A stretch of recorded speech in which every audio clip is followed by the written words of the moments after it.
नमस्कार मैत्रिणींनो, शुभांगी रेसिपीजमध्ये सर्वांचे स्वागत।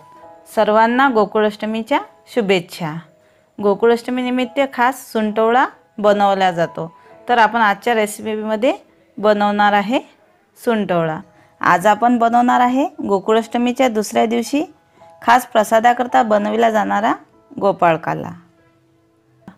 त्यासाठी लागणारे साहित्य पाहू। खोबरं, सुंठ, खारीक, काजू, बदाम, विलायची, तीळ आणि साखर। सुंठवड्यासाठी मी 4 काजू घेतले आहेत, 4-5 बदाम, खारीक, सुंठ, 4 विलायची, साखर आणि खोबरं। जे सुकं खोबरं आहे ते मी मिक्सरमधून बारीक करून घेतलं आहे। 2 चम्मच तीळ घेतले आहे। सुरुवातीला आपण जे खोबरं किस आहे ते भाजून घेऊ। हे आपल्याला थोडंसंच भाजायचं आहे। जोपर्यंत याचा कलर बदलत नाही तोपर्यंत आपल्याला हे खोबरं किस भाजून घ्यायचं आहे। थोडंसं लालसर होऊ द्यायचं आहे। त्यानंतर तीळ घेतले आहेत, तीळ सुद्धा भाजायचे आहेत। ते सुद्धा आपल्याला मंद आचेवर थोडंसं लालसर होईपर्यंत भाजून घ्यायचे आहेत। हे पहा, आपले छान असे तीळ भाजले गेले आहे। यानंतर काजू, बदाम आणि खारीक हे देखील आपल्याला भाजून घ्यायचे आहे। थोडंसं आपण परतून घेऊ। खास करून प्रसादाकरता हा सुंठवडा बनविला जातो। त्यानंतर सुंठ मी किसून घेतली आहे, बारीक अशी किसून घेतली आहे।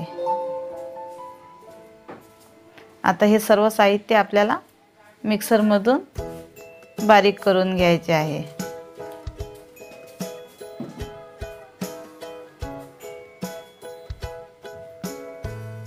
हे सर्व आपल्याला मिक्सरमधून फिरून घ्यायचे आहे। यामध्ये आपल्याला 2 ते 3 चम्मच साखर घालायची आहे। तुम्ही चवीनुसार कमी जास्त करू शकता।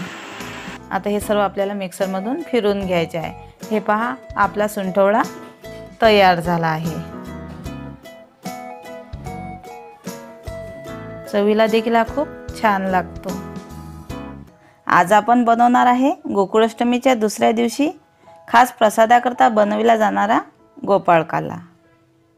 त्यासाठी लागणारे साहित्य पाहून घेऊ। पोहे, चना डाळ, मीठ, साखर, दही, लोणचं, हिरवी मिरची आणि डाळिंब।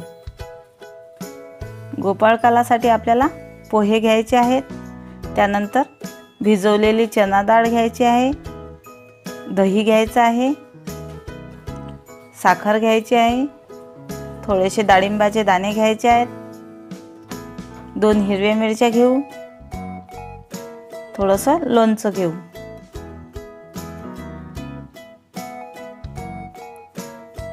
सुरुवातीला आपल्याला पोहे हे स्वच्छ पाण्याने धुवून घ्यायचे आहे। 2 पाण्याने स्वच्छ धुवून घेऊ।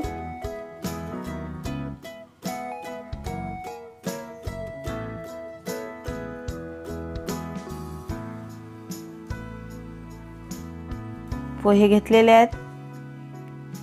त्यानंतर त्यामध्ये आपल्याला भिजवलेली चना डाळ टाकायची आहे। यामध्ये आपण दही टाकून घेऊ। 3 ते 4 चम्मच मी दही घेतला आहे। दही हे जास्त आंबट नसावे।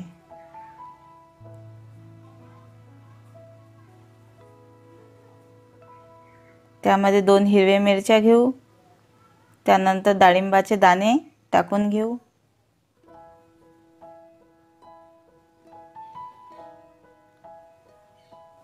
थोडंसं लोणचं टाकायचं आहे आपल्याला। 2 ते 3 चम्मच आपण साखर टाकून घेऊ।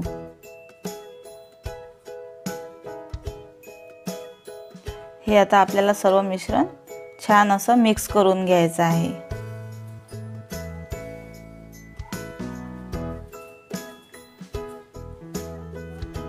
छान असं कालवून घेऊ।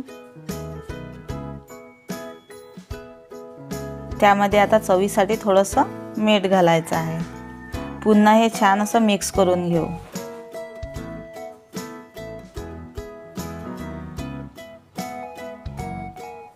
लहान मुलांना देखील हा गोपाळकाला नक्कीच आवडेल। तुम्ही जर या चॅनलवर नवीन असाल तर अशा साध्या व सोप्या नवनवीन रेसिपी पाहण्याकरता शुभांगी रेसिपी या चॅनलला लाईक आणि सबस्क्राईब जरूर करा।